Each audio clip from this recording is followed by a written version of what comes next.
estou aqui só para ser verdadeiramente útil. Eu estou aqui para representar aquele que me enviou. Eu não tenho que me preocupar com o que dizer ou o que fazer, porque aquele que me enviou me dirigirá.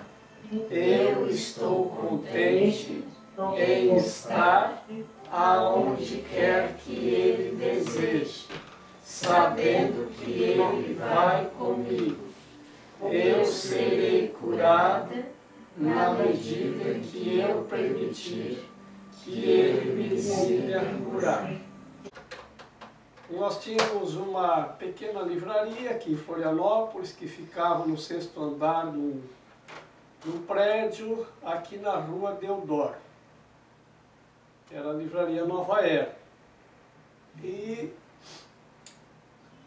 eu tinha lá um curso que eu ministrava e ainda ministro, que chama um curso em tarô. E aí teve um rapaz de nome Luiz que fez esse curso comigo. E um belo dia, eu lembro que era inverno, e a gente tinha ali da sala que a gente tinha uma vista para Bahia Sul, embora um pouco distante, mas como não tinha obstáculos na frente. E nós temos aqui um tal de vento sul, que quando dá uma chuva fina, então ele fica, o frio que nós temos aqui é o vento sul, né? E quando tem uma chuva fininha, então aquilo fica frio e úmido, né? Os dias mais frios são os de vento sul, e os mais difíceis são quando tem chuva. Então, eu lembro que o vento soprava frio e tinha uma chuvinha. E a água da Bahia estava bem mexida, assim, por causa do vento, né? E normalmente era uma água calma aqui, porque é uma baía bem parada. E aí o Luiz chegou lá com esse livro embaixo do braço e dizendo: Jorge, você precisa ler esse livro. E eu disse: por que, Luiz? Ah, porque ele fala tudo o que tu ensina no teu curso em tarô. Aí eu disse: então eu não preciso ler. E ele disse: mas por que não? Se ele fala o que eu já sei, para que eu vou ler? Né? E se ele falasse diferente, eu também não estou interessado, porque não me interessaria. E ele disse: não, mas você precisa ler esse livro, você precisa, porque precisa ler esse livro. E eu disse: não, Luiz, obrigado, eu não estou interessado, porque eu tenho já um caminho, e ele é bem consistente para mim, de formas que eu observo para não deixar nada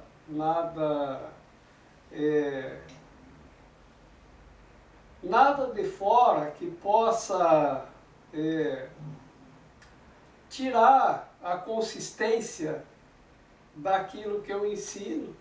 Eu cuido muito para que não aconteça, né? Então não estou interessado em nada, eu estou bem consistente naquilo que eu estou fazendo. E qualquer outra coisa que possa ser discordante não me interessa. Ele diz: não, mas esse livro não é discordante, ele concorda. Eu digo: então não preciso, se ele concorda eu já sei o que é, não preciso ler. E aí tivemos essa discussão inútil, né? E aí ele foi embora, mas no dia seguinte ele voltou com o livro. E ele voltou com o livro. E eu disse a ele outra vez que não. E ele vinha todo dia lá com o livro, me mostrar o livro, e ele foi muito insistente, muito persistente. Eu acho que durante uns 3 meses, ele vinha todo dia com o livro. Lá vem o Luiz com o livro, né? E aí, depois ele começou a diminuir a frequência, vinha talvez 2 vezes por semana com o livro, mas já não falava mais. Aí ele foi mais sutil. Ele entrava lá, dava uma olhada na loja, enquanto isso ele deixava o livro em cima da minha mesinha lá, né, do balcãozinho, para eu ver, né, mas não falava mais nada. E aí eu também não falava mais nada. Bom, aí eu acho que ele parou. Por um tempo ele parou. E aí, um dia apareceu um outro rapaz que também frequentava a nossa livraria e ele veio com esse livro na mão, dizendo: Jorge, eu tenho esse livro aqui que eu estou distribuindo. E aqui é o melhor lugar para esse livro ficar. Então é assim, eu vou deixar em consignação, o livro custa R$90 e você tem, acho que 20% de desconto se você vender. E eu vou deixar ele aqui em consignação, você não precisa pagar nada. E mais, quando você vender o livro, você me avisa que eu trago outro. E você não precisa pagar, porque eu vou trocar por coisas que tem aqui, porque eu gosto de tudo que tem aqui. Então eu vou trocando. Nesse caso, se quiser deixar aí, só que eu não sei se vai vender. Porque para a época, há sei lá, quase 30 anos, não sei quanto tempo faz, não sou muito bom nas datas, seria um livro muito caro. E as pessoas sempre reclamavam do valor dos livros, mas como os livros são caros, né? Então, se esse livro acho que não vai vender não. Mas se tu quiser deixar aí, deixa. Era um cliente, amigo lá, pode deixar. E aí, eles, não, eu vou deixar sim, aqui é o lugar certo para esse livro. E aí deixou o livro e foi embora. Isso era umas 10h30 da manhã. Eu acho que a 1h entrou um cliente da loja lá que é nosso cliente e amigo até hoje, de nome Valmir. E ele entrou lá porque ele ia toda semana lá e ele comprava livros lá, né? Ele gostava e ainda gosta muito de livros, né? Ele ainda vem comprar livros aqui. E aí o Valmir olhou para aquele livro e disse: mas Jorge, você tem esse livro aqui, nossa, eu ando muito à procura desse livro. Quanto é? É 90. Aquele, né, dizendo, eu já estava dizendo, é caro. Para a época era, né? Para a minha cabeça e para a época era, porque o pessoal só reclamava do preço das coisas e era o livro mais caro. Ele pegou e comprou na hora. Ah, já liguei de volta para o rapaz, que eu acho que o nome dele também era Luiz, mas não era o mesmo, né? Aí ele, no outro dia já trouxe outro livro. E aí foi vendendo, as pessoas foram lá, não, esse livro, eu quero esse livro, porque eu quero esse livro. E aí foi, esse Luiz II, então, ele sempre vinha trazendo os livros. E aí, o Luiz I, ele ia lá e dizia, você tem um livro agora para vender? O Luiz II deixou em consignação. E está vendendo? Digo, está vendendo. As pessoas estão comprando. Surpreendentemente, para mim, as pessoas compravam o livro, né? E estava bom para mim, porque vendia o livro e depois, com o dinheiro do livro, o Luiz II comprava mais outras coisas que tinha lá. Então estava bom. Mas chegou o dia que o Luiz II foi lá e disse para mim o seguinte: olha, Jorge, eu não vou mais trazer o livro para ti, tá? Mas eu vou te dar o contato direto da pessoa que edita os livros, que é a Lilian Paz, do Instituto de Educação Espiritual. De Educação Espiritual no Rio de Janeiro. Vou te dar, você passa a comprar diretamente com ela. Eu disse, tá bom. Aí, já de tarde liguei para ela. Disse, olha, sou o Jorge, eu tenho a livrariazinha, o Luiz que estava deixando os livros aqui para mim, agora ele disse que não vai mais trazer os livros, que era para entrar em contato contigo. Ela me recebeu muito bem. E aí ela mandou a primeira remessa de livros, eu acho que eu comprei 5 de uma vez, né? E aí ela mandou, e na outra vez que eu liguei para lá, ela disse, então Jorge, você tem que abrir um grupo de estudos aí desse livro. Eu disse, não vou fazer. Não vou fazer. Eu já tenho coisa demais para fazer, não vou fazer grupo de estudos desse livro. E aí ela disse, não, mas você tem que fazer, você tem que fazer. Eu disse, não, não vou. Desculpa, mas isso eu não vou fazer. Eu vou vender o livro, mas grupo de estudos não. E toda vez que eu ligava para ela, ela insistia. Até que um dia, ela disse então que viria fazer uma palestra aqui. Se eu podia organizar uma palestra. Não, isso eu faço, não tem problema.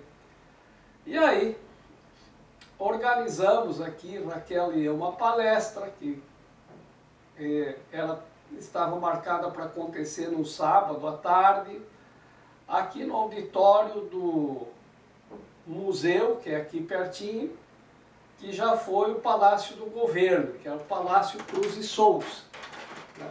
E foi, o Palácio do Governo foi mudado para outro lugar, então ali virou um museu e tem um auditório. E aí, nós todos preparados, divulguei para bastante gente, e aconteceu que a Lilian deveria chegar sábado de manhã, e aí ela telefonou dizendo, ó, houve um imprevisto, eu não vou. E aí a gente já tinha divulgado. Aí o que a gente faz? As pessoas vão para lá. Então Raquel e eu fomos, né? E aí chegamos lá para explicar que a Lilian teve um imprevisto e não veio, né? De qualquer forma levamos o livro para mostrar para as pessoas que iam lá, né? E aí as pessoas ficaram meio assim, viemos para a palestra e não tem palestrante, até que um dos convidados disse, mas então Jorge, já que você está com o livro na mão, por que a gente não abre o livro e lê o que tem dentro, para saber o que tem esse livro, afinal, que você divulgou o livro, a palestra, a palestrante, já que estamos aqui. E aí eu acho que pela primeira vez, como eu não tinha o que fazer naquela situação, eu não podia negar, não vou abrir o livro. Aí abri o livro. E aí lemos alguma coisa. E aí a coisa pareceu interessante, aonde nós lemos, eu não lembro o que foi que a gente leu, não lembro se abrimos aleatório na primeira página, mas lemos alguma coisa, e o que foi lido pareceu, assim, alguma coisa de valor. E aí lemos, comentamos, conversamos e as pessoas propuseram fazer um grupo de estudos. E aí, como a gente tinha um espaço para cursos anexo à livraria, eu disse, se vocês querem fazer, então vamos, né? Tudo bem, né? Já que a Lilian me aprontou essa, né? E aí nós começamos um grupo de estudos. E no começo, esse grupo de estudos era meio assim, a gente tentava coordenar, mas era meio descoordenado. E à medida que a gente ia lendo o livro, eu fui ficando empolgado, né? E eu comecei a ajudar na interpretação, e eu me lembro de uma coisa, que a Raquel me chamava a atenção, dizendo, Jorge, isso é um curso em milagres, não é o teu curso em tarô. E aí eu dizia, mas é a mesma coisa, Raquel. E só que colocado de uma forma muito interessante, né? E eu fui me dando conta que esse livro era escrito de uma maneira como eu nunca havia visto, que ele era realmente muito bom, né? E que ele era passado, escrito de uma forma, tipo uma espiral ascendente, assim, que a gente ia lendo e aquilo parece que a gente ia crescendo e a gente ia subindo na informação.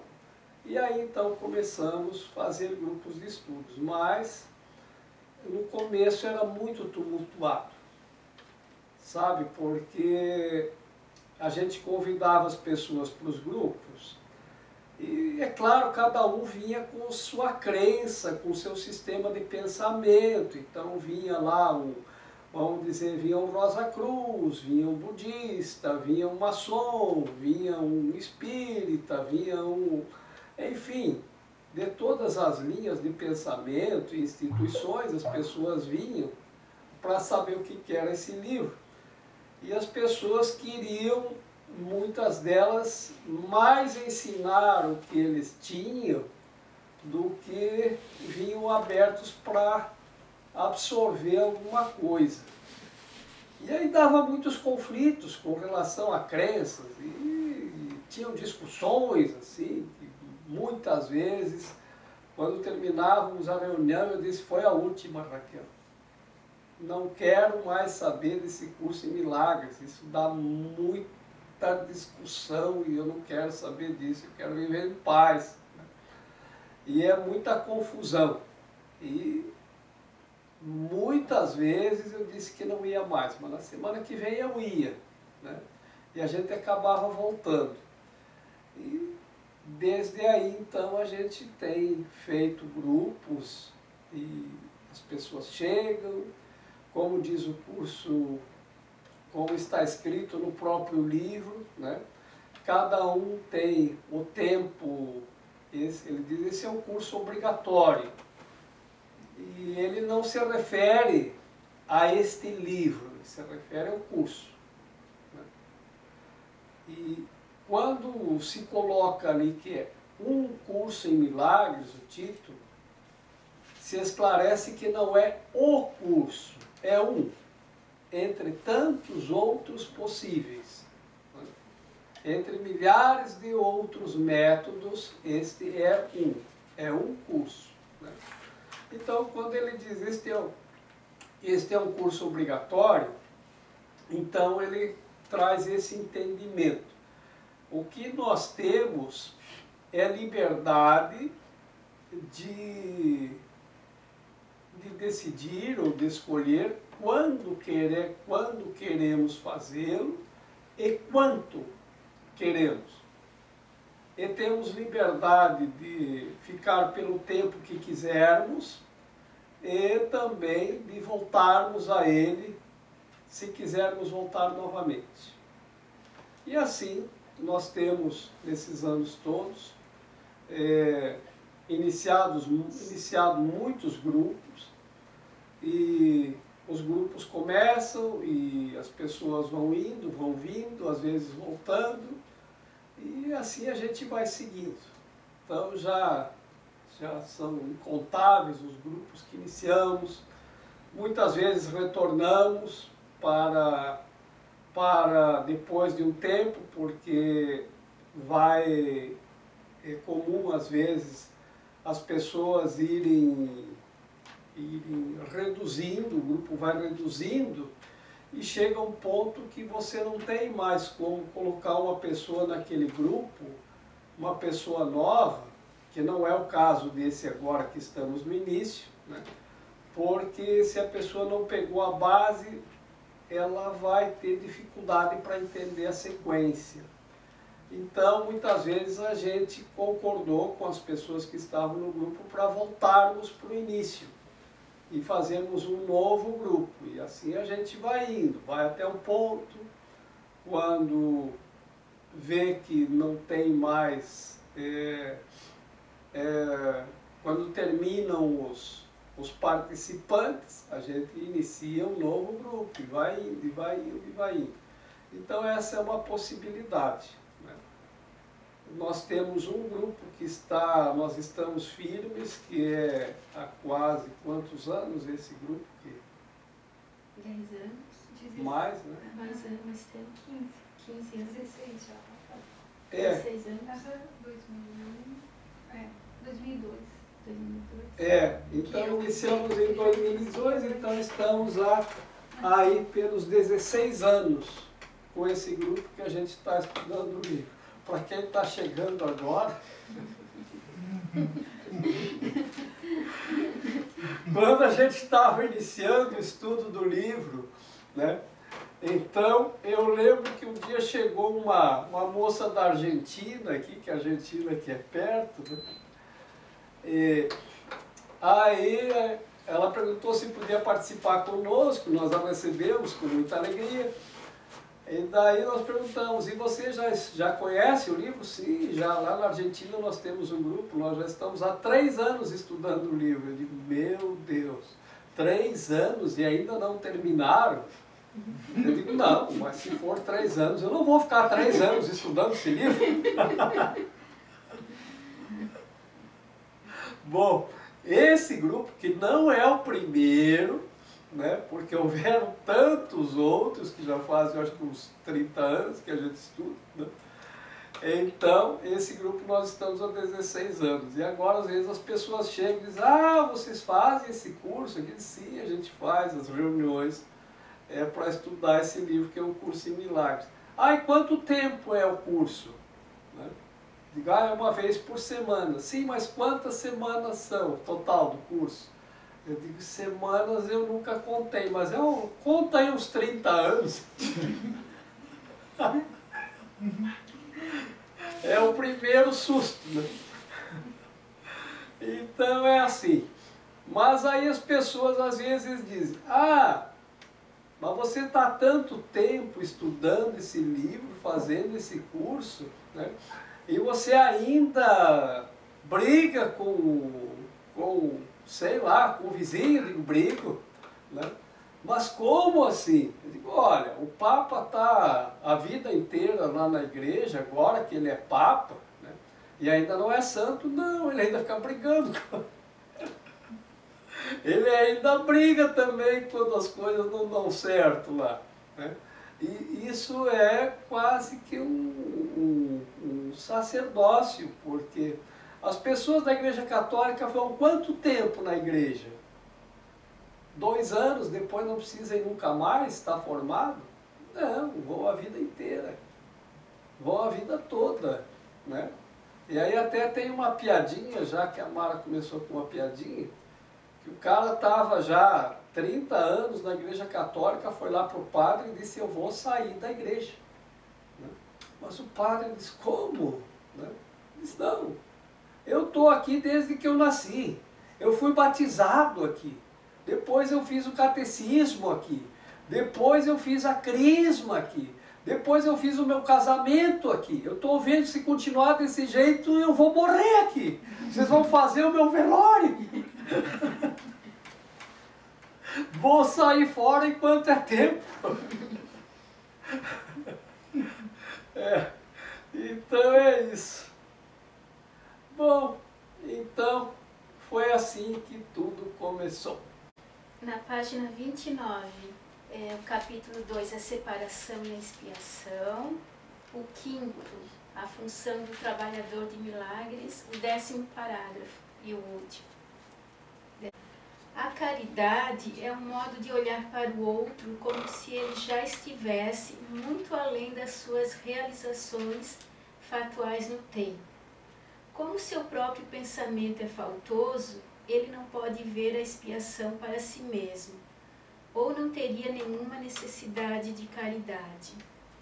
A caridade que lhe é conferida é tanto uma admissão de que ele necessita de ajuda, quanto um reconhecimento de que vai aceitá-la. Essas duas percepções claramente implicam em uma dependência em relação ao tempo, fazendo com que seja evidente que a caridade ainda está dentro das limitações desse mundo. Eu disse anteriormente que só a revelação transcende o tempo. O milagre, como uma expressão de caridade, só pode encurtá-lo. Tem que ser compreendido, porém, que sempre que ofereces um milagre a um outro, estás encurtando o seu sofrimento e o teu. Isso corrige retroativamente, assim como progressivamente. Ele está explicando aqui o que é a caridade. Então a caridade não é dar um prato de sopa. não é dar o peixe, é olhar para o outro como se ele estivesse muito além das suas realizações factuais no tempo. Então, olhar para o outro com caridade é ver a outra pessoa como se ela estivesse já livre das dificuldades. É ensinar a pescar e não dar o peixe. Dar o peixe realmente não é a verdadeira caridade. E nós temos esse ensinamento de Jesus que já ensinou isso. Quando se questionou lá 2000 anos atrás o que era caridade, e ele já explicou. Não dá o peixe. Isso não é caridade. Por quê? Porque quando você dá o peixe, você coloca a outra pessoa como dependente de uma dádiva, de alguém que esteja passando por ali. E como você ensina, a outra pessoa aprende com você. Então ela aprende que ela pode pedir que alguém vai dar as coisas. Então isto não é caridade. E nós temos que entender bem o significado de tudo isso. Então, uma vez estávamos, Raquel e eu, aos pés do Monte Sinai, no Egito, e era de manhã, que a gente sobe o Monte Sinai à noite, e chega umas 9, 10 horas da manhã, a gente já está de volta aos pés do monte. E ali tem um restaurante onde a gente toma um café quentinho, come alguma coisa, né? Mas por outro lado, quando a gente sai do hotel, que vai em direção ao Sinai, a gente sai à noite, sai umas 10 da noite, viaja umas 2 horas até chegar ao Monte Sinai e aí começa a subida. E a gente chega lá para ver o nascer do sol. Então a ideia é caminhar a noite inteira para chegar lá em cima, no topo do Monte Sinai, para ver o sol nascer.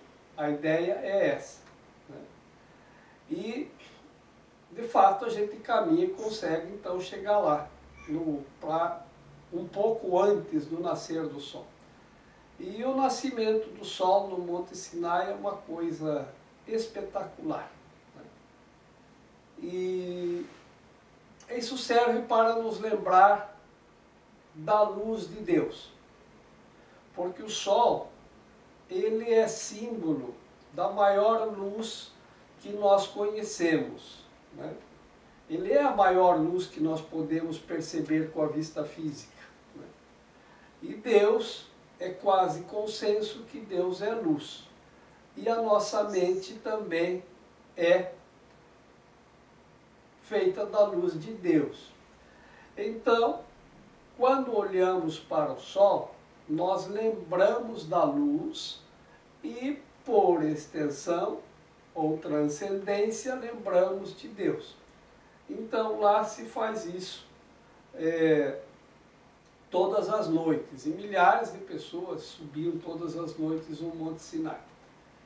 Mas enfim, como a gente saía do hotel à noite nessa direção, e não estaríamos de volta no hotel para o café da manhã, e o café estava incluso na diária, então eles fornecem para esses peregrinos que vão subir o Monte Sinai uma caixa que eles chamam coffee box, né, em inglês, que é uma caixa com o café da manhã dentro.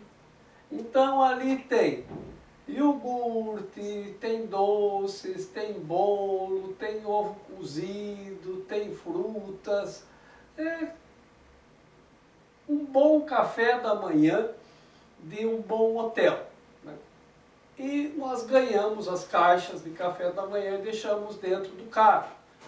Mas a gente de manhã queria era tomar um café quente, comer um omelete bem quentinho, porque a noite é frio no Monte Sinai, né? Comer um pãozinho quentinho. E aí fomos tomar café lá nesse restaurante e sobraram as caixas. Quando a gente saiu do restaurante, tinha umas crianças egípcios lá, né? E eles vieram conversar com a gente, porque eram férias escolares, então eles não estavam na escola. Então eles iam lá para conversar com os turistas, né? Porque vai gente do mundo inteiro ali. E aí eles nos viram, vieram conversar com a gente, de onde vocês são? E eles já falam inglês, né? Porque vivem no meio do turismo ali. Ah, Brasil, e aí conversa, como que é o Brasil, como que não é o Brasil, as crianças ávidas para ter coisas mais, para saber mais coisas de alguns outros lugares do mundo, de onde os turistas vêm, né?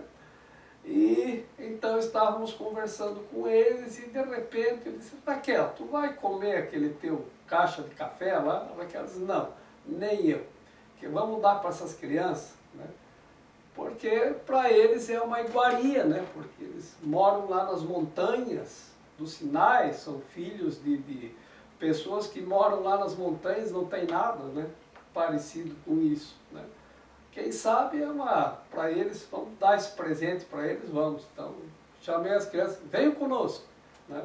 Temos uma coisa para vocês. E aí, chegamos lá no carro para pegar as caixas e o nosso motorista percebeu e veio correndo atrás. O que está acontecendo? Para onde vocês estão levando as crianças? Ele disse, não, nós vamos dar a caixa de café para eles. E ele foi muito seco, dizendo assim de uma forma que me pareceu até agressiva, né? Ah, mas não vão não. Não vão dar. E aí eu recebi aquilo como um ataque, né? Ele estava dizendo para mim que eu não posso dar a minha caixa de café. E eu disse, eu vou dar sim, a caixa é minha. Sabe? Agi como uma criança birrenta, né? E ele me respondeu assim, ah, é mesmo? Mas aqui você não vai dar não. Eu disse, por que não? Porque se você quer criar mendigos, você leva a caixa e dá para as crianças do Brasil. Nós aqui não queremos mendigos.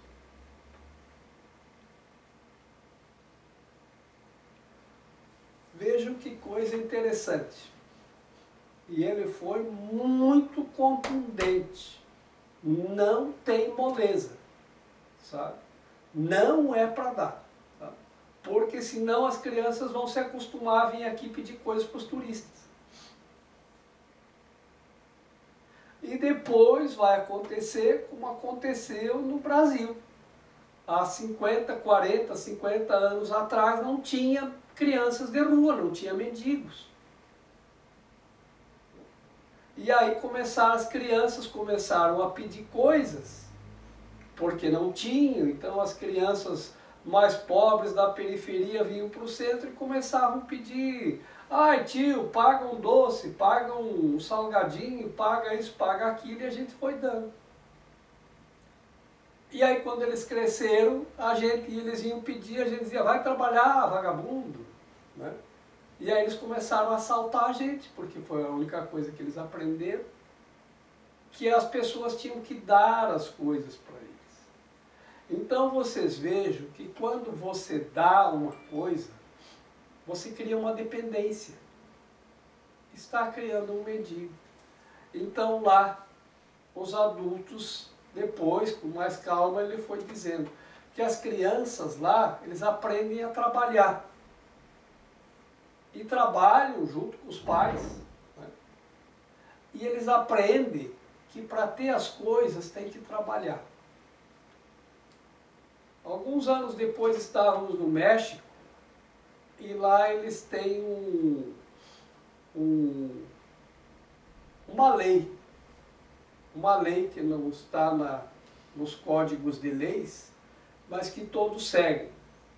E eu também fiquei bem impressionado que é assim, quem não trabalha não come. não tem mendigos.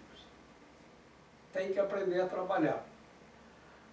É claro que aqui os direitos humanos, os direitos não sei o que, os direitos da criança, hoje a criança não pode trabalhar. Mas eu trabalho desde os 3 anos de idade, porque meus pais não tinham, éramos pobres e eu tinha que trabalhar para ajudar. Então eu já trabalhava. Que eu lembre, desde os 3 anos de idade, eu saía com uma cestinha para vender alface. Que a minha mãe plantava alface e eu saía na cidade vendendo alface, com 3 anos de idade. E isso para mim não tirou a alegria da criança, eu não deixei de brincar, eu não deixei de ser uma criança feliz. Mas enfim, as compreensões das pessoas vão se modificando, isso para mim não era trabalho escravo, eu me sentia contente em poder ajudar a mãe, e as crianças se sentem contentes em poder ajudar a mãe. Então, é claro que as crianças já querem ajudar a mãe, é só você começar a fazer uma coisa, vai lá cozinhar, e daqui um pouco vem a criança querendo ajudar. Porque o serviço, o trabalho, ele faz a gente se sentir digno. Então a caridade, como ele diz aqui no texto, nessa primeira frase, é você ver a outra pessoa muito além do que ele fez ou faz nesse plano, nesse mundo, do que ele já fez, que são as suas realizações factuais do tempo, porque vivemos sob as leis do tempo. Então, dar alguma coisa para outra pessoa não é a compreensão correta do que é a verdadeira caridade. Como seu próprio pensamento é faltoso, ele não pode ver a expiação para si mesmo, ou não teria nenhuma necessidade de caridade. Veja, como o seu próprio pensamento é faltoso, ele não pode ver a expiação para si mesmo. Expiação é uma palavra que nós vamos ouvir muito aqui nesse livro. O significado da palavra expiação é desfazer os equívocos, os erros da mente. Então, como o seu próprio pensamento é faltoso, o que ele quer dizer com faltoso, pensamento faltoso? Da falta. Então, como a pessoa está num estado de falta, ele entrou nesse estado, deixou o seu pensamento criar a ideia de falta, então ele acha que está faltando. Isso é o pensamento faltoso. Ele acha que está faltando as coisas para ele. Então, ele solicita a caridade. Por caridade, alguém pode me ajudar? Então, como o pensamento de quem pede é faltoso e ele não consegue, por isso, ver a expiação para si mesmo, ele não consegue ver como desfazer o equívoco que sua mente criou, então ele pede. E ele vive na falta. Então, ele tem que ter alguém que lhe dê as coisas. E aí ele cria situações, as mais diversas, para comover aquele que está passando, para pedir, fazer com que a pessoa sinta-se penalizado, e penalizado lhe dê alguma coisa. E penalizado tem o sentido de ficar com pena da pessoa. E sentir-se penalizado é sentir que você tem culpa e por isto recebeu a pena. Está apenado ou penalizado. É como um castigo da justiça.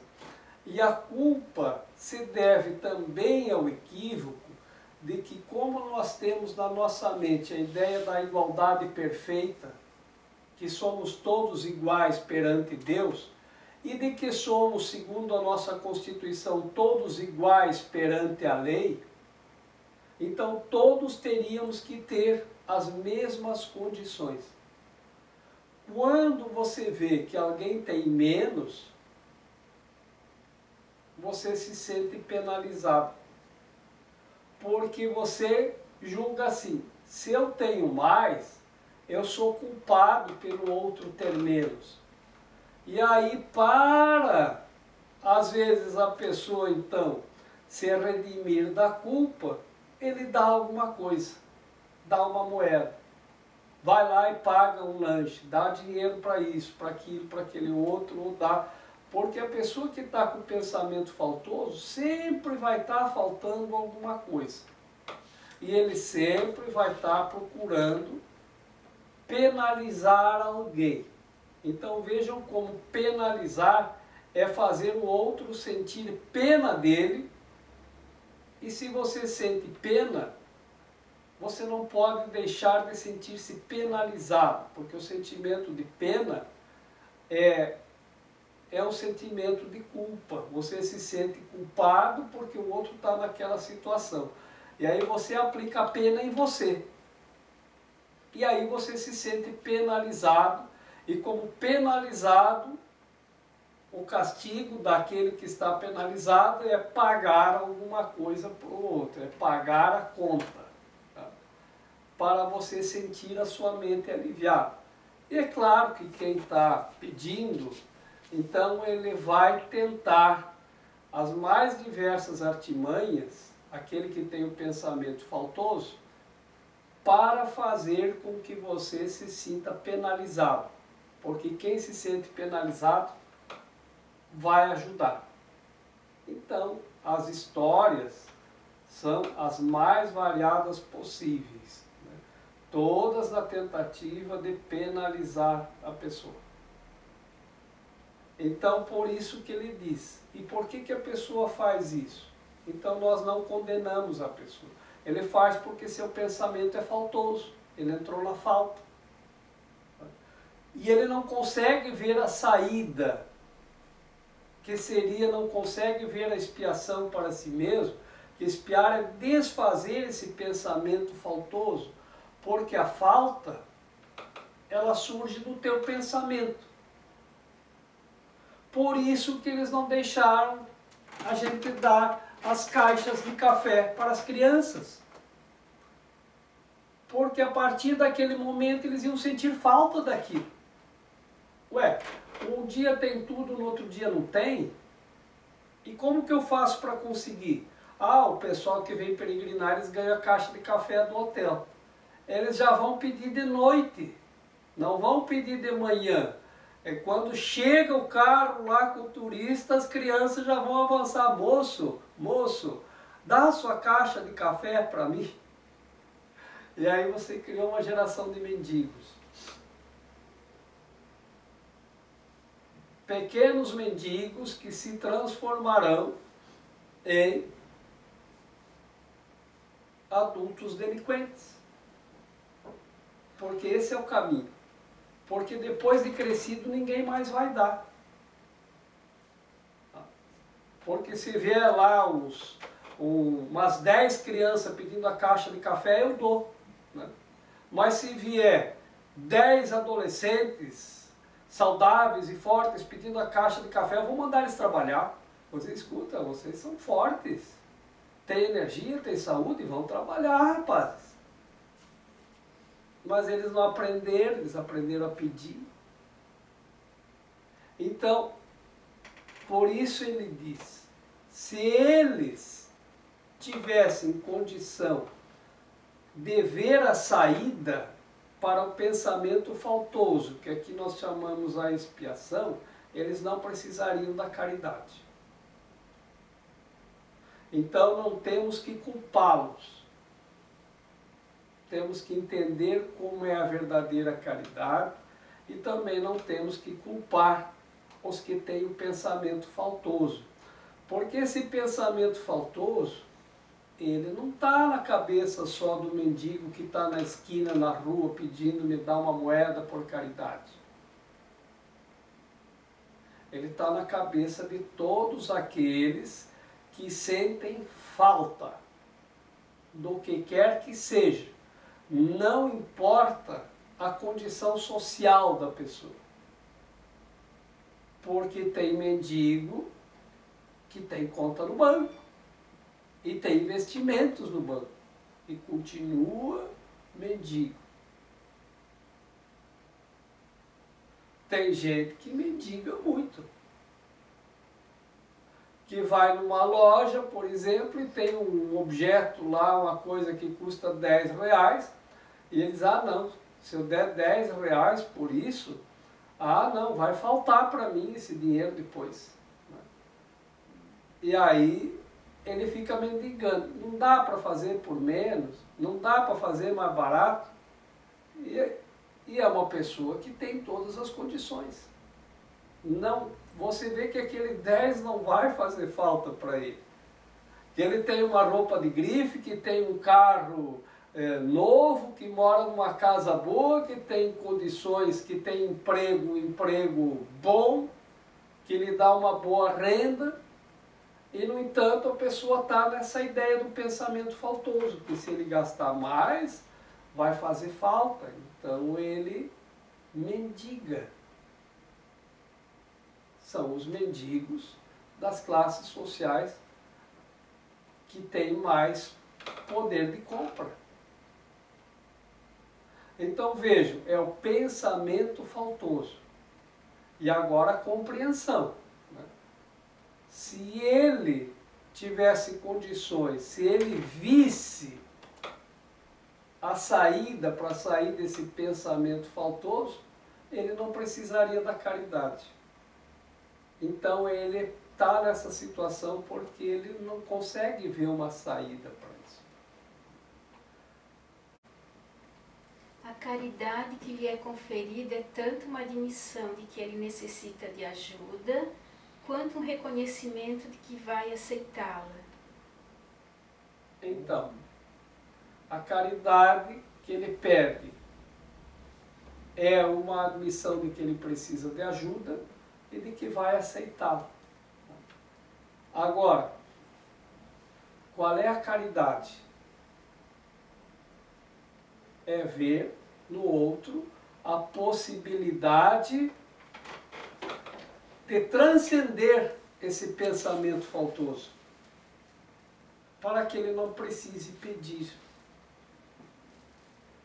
Agora tem que ver se você está disposto a vê-lo dessa maneira.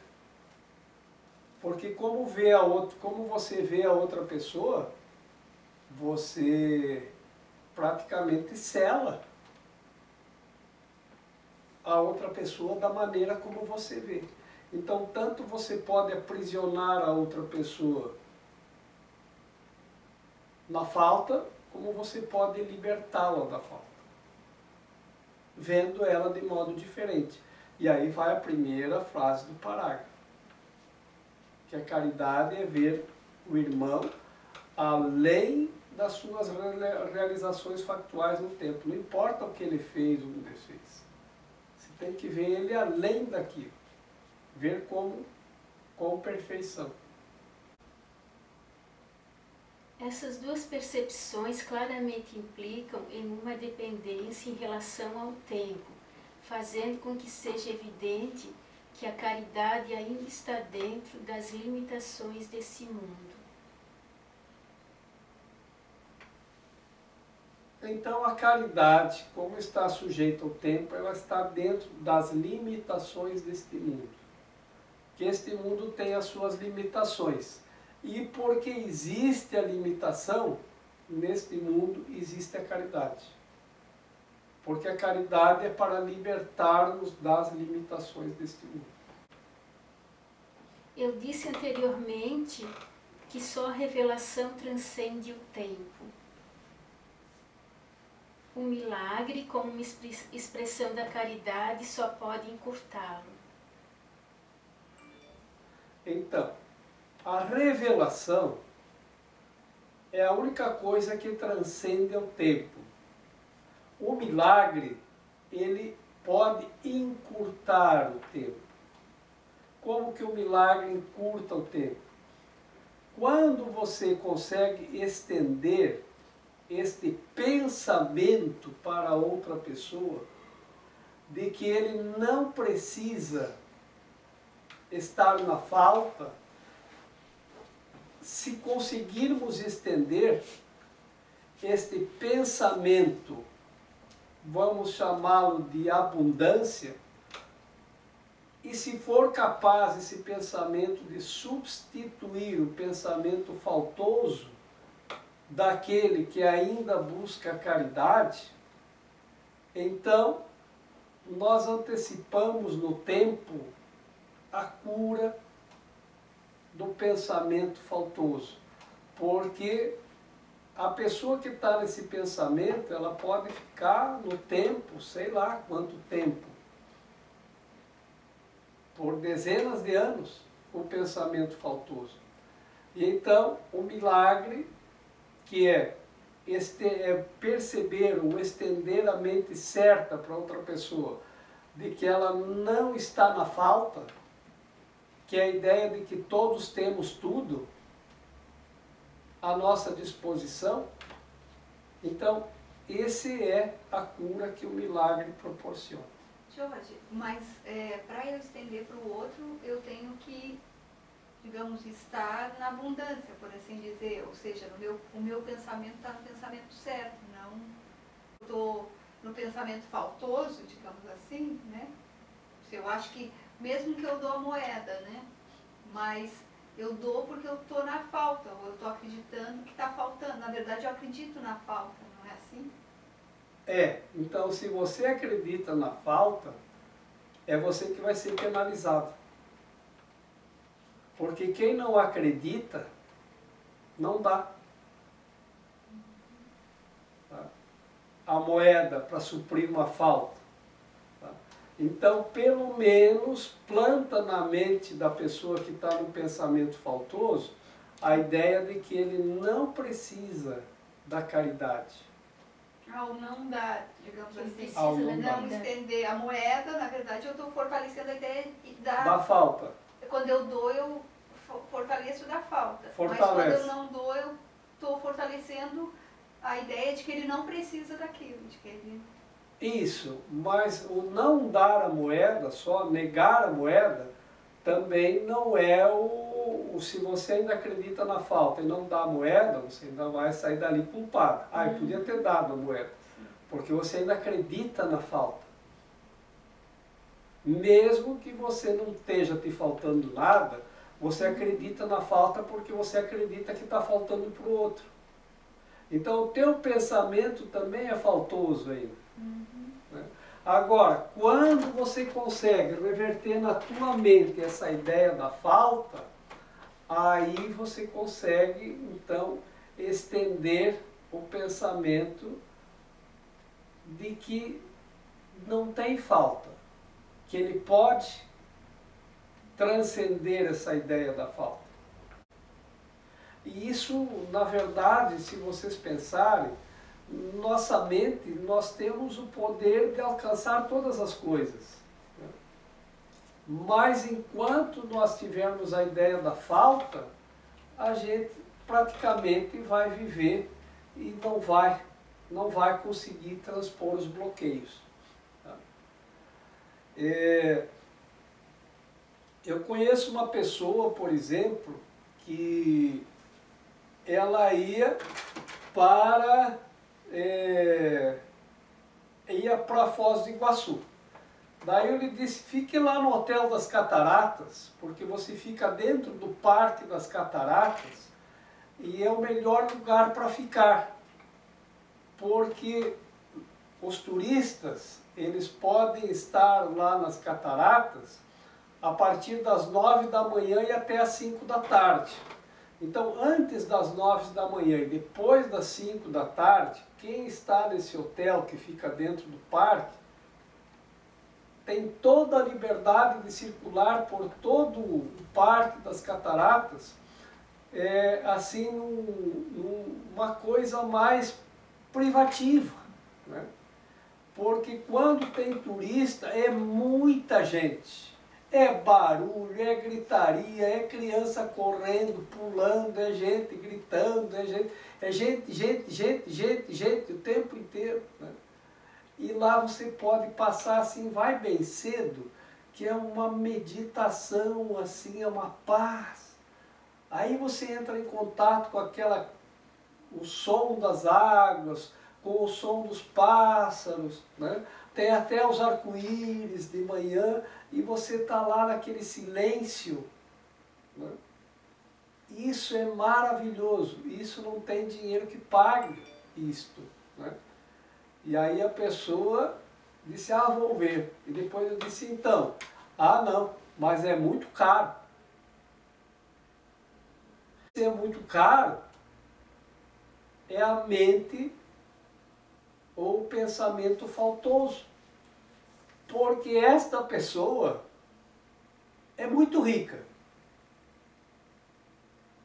Então, por que ela não poderia ficar lá? Não, isso é muito caro. Eu não vou pagar esse valor para dormir uma noite. Mas não é para dormir que você está pagando. É o tempo que você fica acordado, é o estar lá. Tem que ser compreendido, porém, que sempre que ofereces um milagre a um outro, estás encurtando o seu sofrimento e o teu. Isso corrige retroativamente, assim como progressivamente. Eu estou aqui só para ser verdadeiramente útil.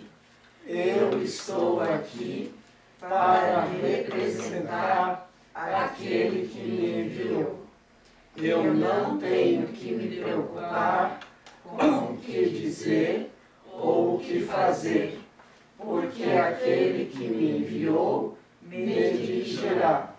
Eu estou contente em estar aonde quer que ele deseje, sabendo que ele vai comigo. Eu serei curada na medida em que eu permitir que ele me ensine a curar.